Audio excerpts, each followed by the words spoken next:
Bonjour à tous, je suis en compagnie d'Alexandre Duâtre. Bonjour Alexandre. Bonjour.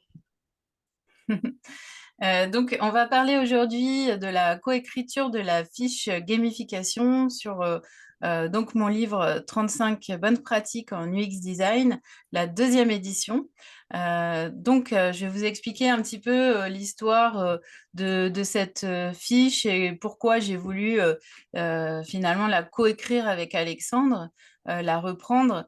Moi, je trouvais que cette fiche, elle était vraiment à propos sur la gamification dans mon livre, dans la partie engager vos utilisateurs, puisqu'il y a vraiment une partie sur comment on fait pour motiver les utilisateurs à utiliser notre service, à revenir, à s'engager réellement dans l'interaction. Donc l'idée, c'était vraiment de développer cette partie. Et dans la première édition, donc j'avais fait une fiche sur cette partie avec des exemples d'applications notamment. Et je trouvais que à la relecture, voilà, il manquait quelques petites choses qu'elle aurait pu être complétées. Et donc, j'en avais parlé un petit peu avec Carole Lémé, que vous connaissez sûrement. Et puis, elle m'a mise en relation avec toi, Alexandre. Et donc, on a tout de suite matché pour voilà, faire cette fiche. Et on s'est dit, ça peut être vraiment sympa de réaliser cette fiche. Et puis, toi, Alexandre, je vais te laisser te présenter, mais tu es vraiment un spécialiste de la gamification. Notamment, je vais vous montrer le livre qui est sorti, c'était 2021, c'est ça? Oui, c'est ça. Ouais, Mars, ok. mars 2021, je crois. Ok. Bah écoute, je te laisse te présenter. Carrément. Et ben, moi, c'est Alexandre Duhart. Je suis le cofondateur de Feedback. On est une petite agence de gamification. Et donc, effectivement, on est spécialiste dans le sens où on intervient vraiment que pour des projets où il y a besoin de générer de l'engagement et on traite ça avec la gamification. Et on est là pour aider du coup nos clients à mieux comprendre la gamification, les aider sur leurs projets et puis après, idéalement, les laisser continuer à travailler leur projet grâce à nos outils de gamification, donc avec le bouquin par exemple, des cartes, etc. Ok. Oui, parce que tu as aussi une actualité, on en parlera à la fin de cette vidéo. On en parle d'ailleurs dans la fiche qu'on a coécrite. Effectivement, la gamification, moi je trouve ça intéressant. Je pense que c'est pas forcément applicable à tous les services. Il faut vraiment réfléchir à comment, enfin, est-ce qu'on gamifie, comment on gamifie. Ça, c'est vraiment à adapter en fonction aussi du service qu'on développe. Mais en tout cas, ça peut vraiment servir à engager les utilisateurs. Est-ce que tu aurais des exemples de services où il est vraiment intéressant de gamifier?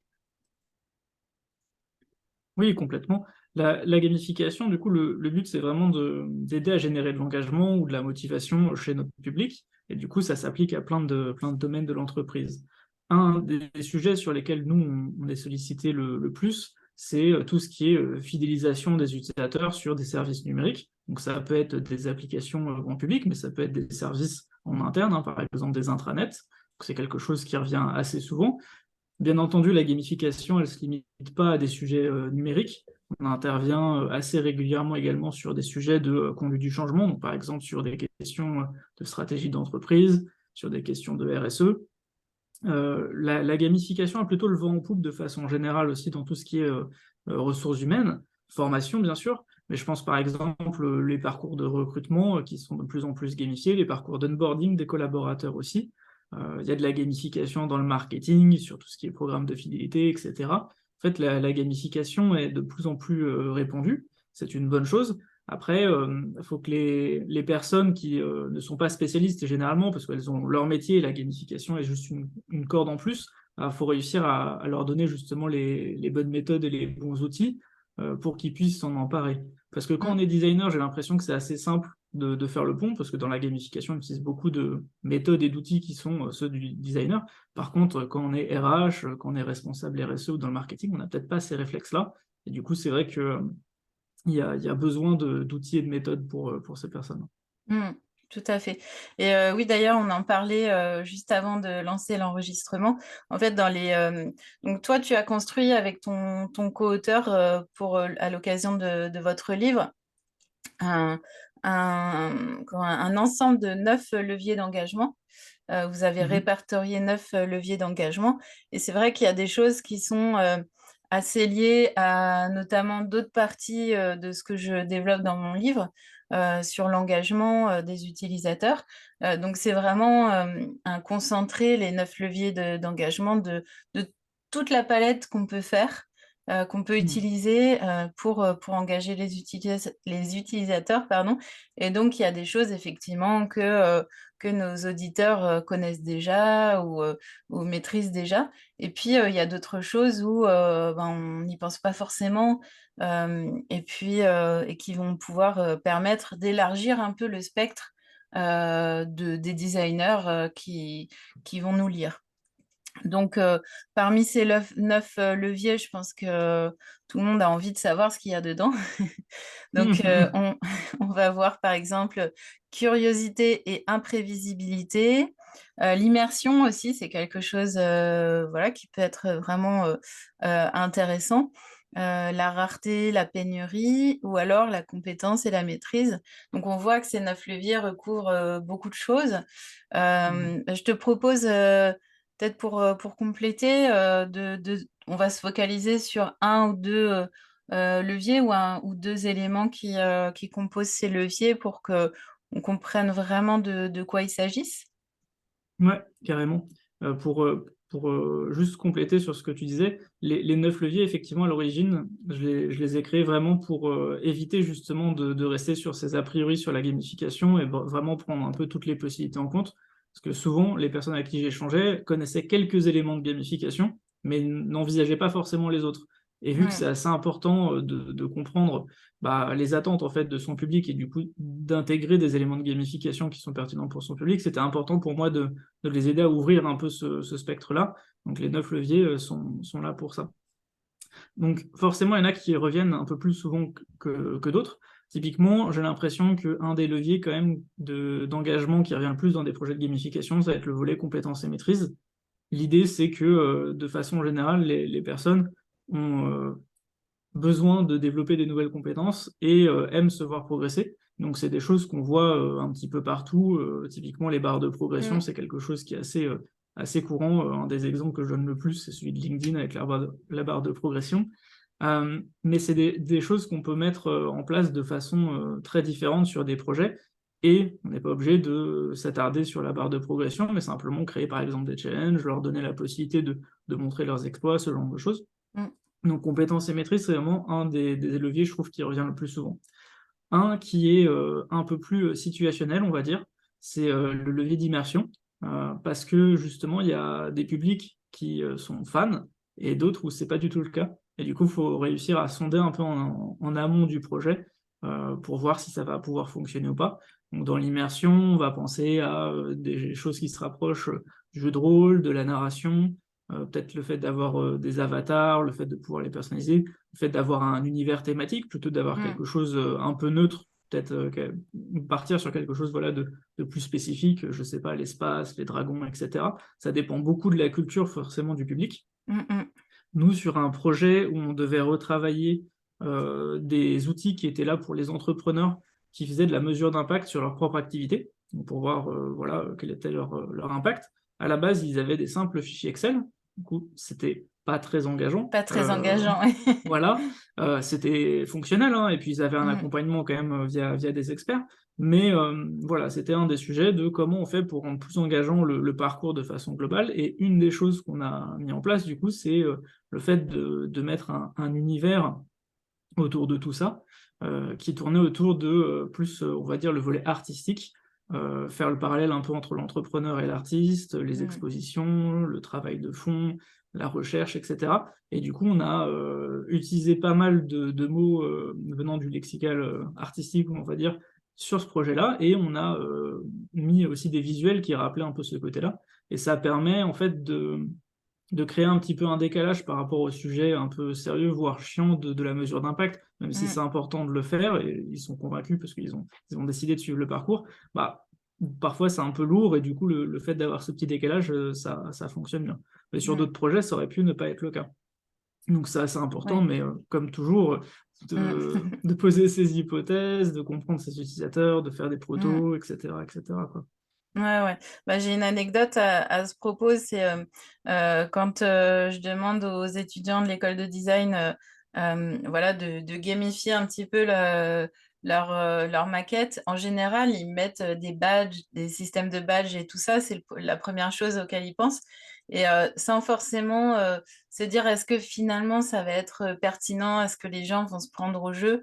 Ça dépend vraiment des contextes, ça dépend des utilisateurs. Des fois, les badges, bon, c'est un peu gadget.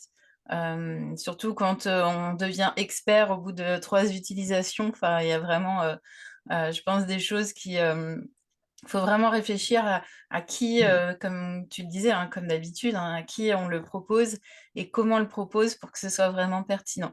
Mais ça, encore une fois, moi, c'est le travail de l'UX designer Mm. ou du spécialiste de gamification. Ce qu'on a voulu faire dans cette fiche, c'était vraiment proposer des outils. Et puis, bon, bien sûr, on peut pas traiter voilà, de tout ce dont tu traites, bah, notamment dans ton livre, hein, que je recommande si ça vous intéresse d'avoir plus d'informations sur la gamification. C'est plutôt une acculturation avec quelques exemples.